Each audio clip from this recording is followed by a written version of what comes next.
Some say that if we live in a godless universe, there's no basis for morality.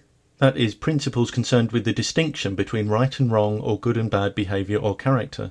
However, for many others, religion is the problem. Their rejection of religion, far from being motivated by a wish to escape moral accountability, as some claim, reflects a conviction that it's only through abandoning certain widespread religious ideas that progress towards a truly just and consistent morality is possible. This video series highlights some of the flaws in popular religious moral arguments and teachings, and offers a moral outlook that makes no use of God concepts, and is thus available to theists and atheists alike, refuting the profound misconception that gods are needed for morality. So on what do we base morality? We know it's not power. The one with the gun might have the means to impose their wishes, but this tells us nothing about their principles. We know it's not majority preference. If the spectacle of human sacrifice is the preferred entertainment of the majority, this doesn't make human sacrifice right. We know it's not tradition. The fact that a practice may have endured for generations tells us nothing about its virtue. And although what's written in law may largely reflect what a society deems right or wrong, we know law doesn't determine morality. Laws can be unjust. When asking this question, it can be useful to consider how we go about assessing moral problems. In Society 1, children are branded witches and blamed for famines and floods. They're ostracised by their parents, starved, tortured and killed. What can we say about this? Well, we know these disasters aren't due to magic but natural processes. So before even having to consider the moral dimension, we can reject this behaviour outright as resulting from a false view of how nature works. What makes it a moral matter is the kind of harm it involves. For things that cause no harm, moral condemnation simply isn't appropriate. For example, homosexuality is often misidentified as a moral issue, but gay relationships involve no intrinsic harm, any more than mixed ones. Indeed, when classing harmless things as immoral results in persecution, we've reason to condemn the misclassification. Are the parents in Society 1 morally blameworthy if they're genuinely ignorant of their wrongdoing? We don't call well-fed cats that still kill mice, or young humans who crayon expensive wallpaper immoral, because we don't attribute them with the capacity to grasp reasons for not doing so. People who harm children as witches may have their capacity for reason undermined by false teaching, and so be less blameworthy than knowing abusers. In a very important sense, moral responsibility can be said to operate within the limits of education. This is why education, especially in science, is crucial to moral progress. Among other things, it helps eliminate our vulnerability to superstition-based abuse. Knowing better leaves us no excuse for not doing better. Once the justification for a harmful practice is shown as false, there's literally no reason for it to continue. Scenario 1 is also about dehumanisation. When the witch-finder convinces a parent her child is evil, even demonic, this is a potent way of eroding empathy, an adaptive pro-social trait notably lacking in psychopaths, which keeps us sensitive to others' suffering. During World War II, Jews were seen as vermin by their persecutors. Some paint the non-religious as degenerate or hell fodder. Dehumanising people is a known method for diminishing compassion and the guilt felt when abusing them. We learn much from history and the present day about the horrors it can enable. In Society 2, the single lawmaker tells everyone, all who harm you will be punished, but you won't be punished for harming others. A and B harm each other, but when they each quote the first part of the law demanding the other's punishment, the other quotes the second part demanding immunity from punishment. According to the law, A and B must be both punished and immune from punishment. This is the kind of absurdity that results from having an egocentric system, where only one's own suffering, desires and so on matter. If suffering is bad in principle, then claiming it's wrong for others to hurt you while you hurt others would be appealing to the same notion of justice that requires you to recognise your own wrongdoing. This is why not only does it reduce suffering, it's also rationally consistent to have basic prohibitions against causing needless harm to other humans, and by extension other life forms that we know have the capacity to experience suffering. Besides, part of morality's essence is adopting a plural view, recognising our impact on others and adjusting our conduct in response. Of course, sometimes causing harm is rationally permitted. For example, we risk painful medical procedures if there's a compensating benefit to our health. And sometimes we have sufficient justification to harm others, when acting in self-defence or to prevent greater suffering. In Society 3, only males are allowed to learn to read and write. Is this just? Well, we know there's no valid basis for making basic literacy dependent on gender. We know the real reason institutions and individuals have restricted basic education throughout history is to keep others subservient. As noted earlier, poor education increases vulnerability to abuse. Forbidding female literacy is itself a mark of bad education and the unjust exercise of authority. But what if most of the women agree with this rule? Is it then acceptable? If an 8-year-old consents to an adult's sexual advances, are the advances acceptable?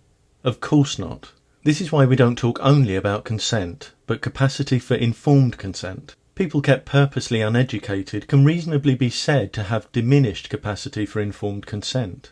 The rule is oppressive in its construction, even if the women agree with it. Indeed, when people who've been made subservient collaborate in their own oppression, this is normally cause for greater concern, not less.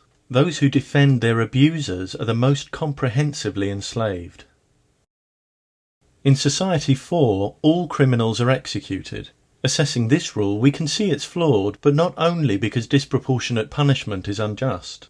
Under this rule, those who commit minor crime have nothing to lose but all to gain by killing witnesses, even suspected witnesses. Murder can't increase the consequences for them. It can only inflate their chances of evading execution. In this way, execution for all crime actually encourages minor crime to escalate. This gives us a reason to tailor punishment to the severity of the offence, especially within the category of more serious crime. For example, although rape is a horrific form of abuse, punishing murder more severely will tend to deter rapists from also killing their victims. As before, with indiscriminate execution, the rapist loses nothing, but might gain, by also committing murder. In Society 5, the Premier declares smiling on a Tuesday immoral. This causes no identifiable harm, so there are no valid grounds for declaring it immoral. Nor can it be made immoral by forbidding it in law and then saying it's immoral to break the law. If this was how morality worked, any arbitrary behaviour could be made immoral. We don't base morality on revelation from authority. That would render us merely obedient. Moral behaviour is doing what's right, not what we're told, unless of course what we're told is also what's right.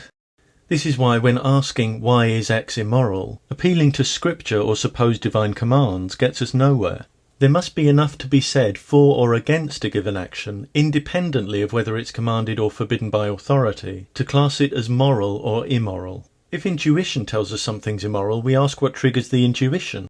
There must be valid reasons. And once we're dealing with valid reasons, we're having a conversation that has no need to refer to scripture or authority, divine or otherwise.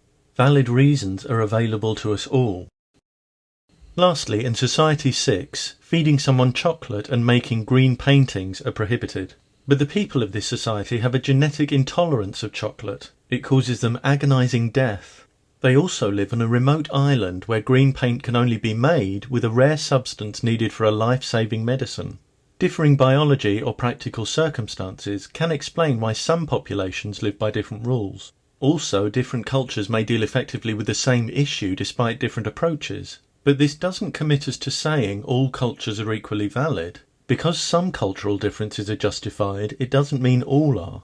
As noted earlier, branding children witches is categorically wrong, to be rejected as a result of bad education, not respected as a cultural truth. The fact that some cultures still have cruel practices does not mean morality is therefore arbitrary and all opinions are equal. It simply reflects the fact that just as moral awareness takes time to develop in an individual, it also takes time to develop in societies, with different societies developing at different rates. Some societies still believe in magic. Some have largely outgrown belief in magic, but not animal cruelty, racism, sexism or homophobia. Some have largely outgrown all of these, and are focused on advances in other areas affecting the well-being of life forms on our planet. Reviewing these scenarios, it should be noted there's nothing arbitrary about the arguments given for improving education, graduating criminal punishment, prohibiting needless harm, and recognising relevant difference. It's through such measures, as well as cultivating attitudes of cooperation and compromise, despite competing interests, that we're able to coexist with minimal suffering. The worry that without religion or gods we've no basis on which to discuss morality is without foundation. Plain empathy can trigger natural help responses to others' distress, and create natural aversion to causing others harm. Likewise, the simple experience of living alongside others gives us important feedback about how our actions affect each other and how we might need to modify our conduct in response. But two prerequisites for reliable moral assessment are reason and accurate, relevant information. Sound reasoning won't lead to valid assessments if we're operating with flawed information, nor will sound information if our reasoning's flawed. Without sound reason and information, we can't determine how the universe works, how different life forms suffer or flourish, where responsibility lies, or what the short or long-term consequences of our actions are on an interpersonal or global scale. And these are considerations on which moral judgment depends. So often declared the territory of religion, moral development is in fact something to which the scientific approach contributes far more, and far more reliably, due to its emphasis on reasoned logic and evidence, the tools that help us discern what's true and false, and without which one can't even formulate a valid argument. To make informed moral choices and therefore moral progress, religion needs science, but science does not need religion. Indeed, findings in neuroscience are now pulling back the curtain on religious moral thought. In a revealing study by Nicholas Epley and others, Christian volunteers were asked to report their own views, the views of their deity, and the views of others on a range of controversial issues such as legal euthanasia, while having their brain activity scanned.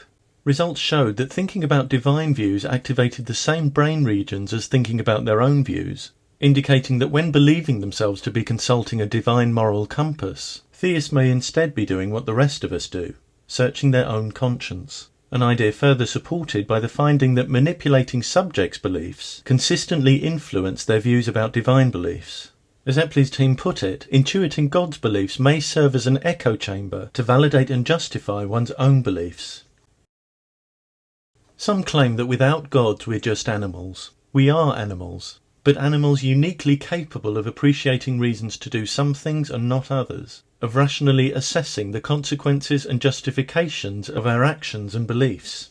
Whereas certain religions have traditionally used moral language to divide, control, and frighten people into obedience, there's a more appropriate and principled function for morality, to ease the challenges of coexistence. In a world of finite resources, each of us with different interests and desires, societies in which individuals coordinate their different talents, and that develop effective ways of promoting flourishing and harmonious living while minimizing conflict and needless suffering, will tend to be happier, more peaceful and more productive than those that don't. Because we live in a continuously changing world with new kinds of moral problem being generated all the time, and much harmful ignorance still to overcome, there's an ongoing need to develop and refine our moral understanding. Our collective moral progress depends upon the extent to which we are able, and crucially willing, to examine our behaviour and most cherished beliefs in the light of increasing awareness of our predicament, and then share our moral insights through education, so that future generations can avoid repeating our harmful and foolish mistakes. The next video in this series takes a more detailed look at problems with using religious scripture as a moral guide.